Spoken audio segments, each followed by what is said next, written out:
L'Exode, chapitre 18.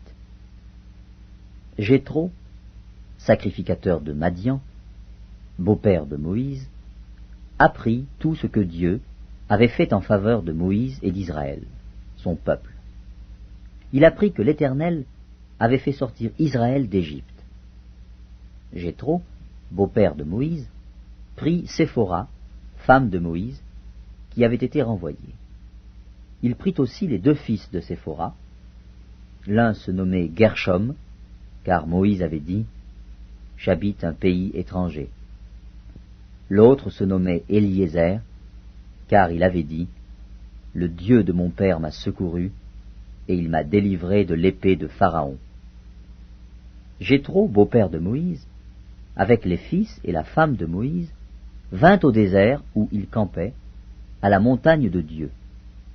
Il fit dire à Moïse, « Moi, ton beau-père Jéthro, je viens vers toi avec ta femme et ses deux fils. » Moïse sortit au-devant de son beau-père, il se prosterna et il le baisa. Ils s'informèrent réciproquement de leur santé et ils entrèrent dans la tente de Moïse. Moïse raconta à son beau-père tout ce que l'Éternel avait fait à Pharaon et à l'Égypte à cause d'Israël, toutes les souffrances qui leur étaient survenues en chemin, et comment l'Éternel les avait délivrés.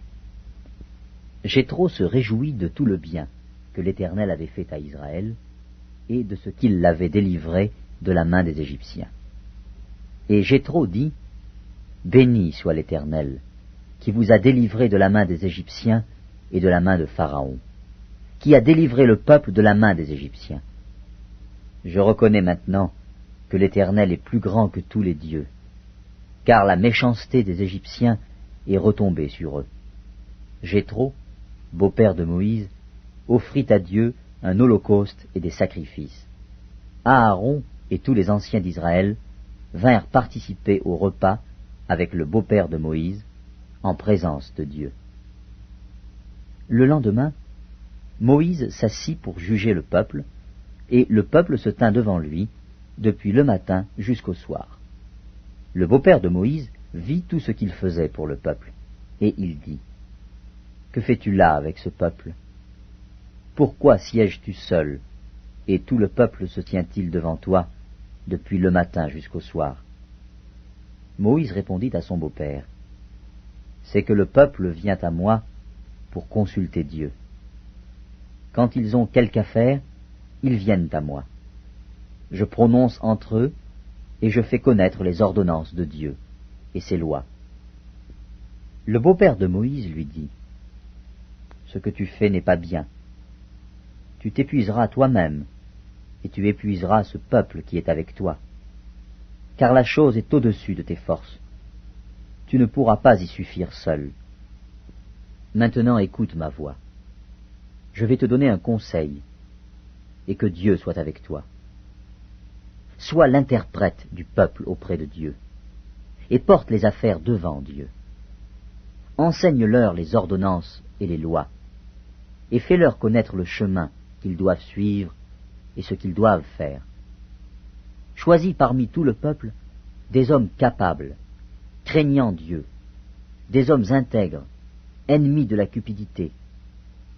Établis-les sur eux comme chefs de 1000, chefs de 100, chefs de 50 et chefs de 10. Qu'ils jugent le peuple en tout temps, qu'ils portent devant toi toutes les affaires importantes et qu'ils prononcent eux-mêmes sur les petites causes. Allège ta charge et qu'ils la portent avec toi. Si tu fais cela et que Dieu te donne des ordres, tu pourras y suffire, et tout ce peuple parviendra heureusement à sa destination. Moïse écouta la voix de son beau-père et fit tout ce qu'il avait dit. Moïse choisit des hommes capables parmi tout Israël, et il les établit chefs du peuple, chefs de 1000, chefs de 100, chefs de 50 et chefs de 10. Ils jugeaient le peuple en tout temps, ils portaient devant Moïse les affaires difficiles, et ils prononçaient eux-mêmes sur toutes les petites causes. Moïse laissa partir son beau-père, Et Jéthro s'en alla dans son pays.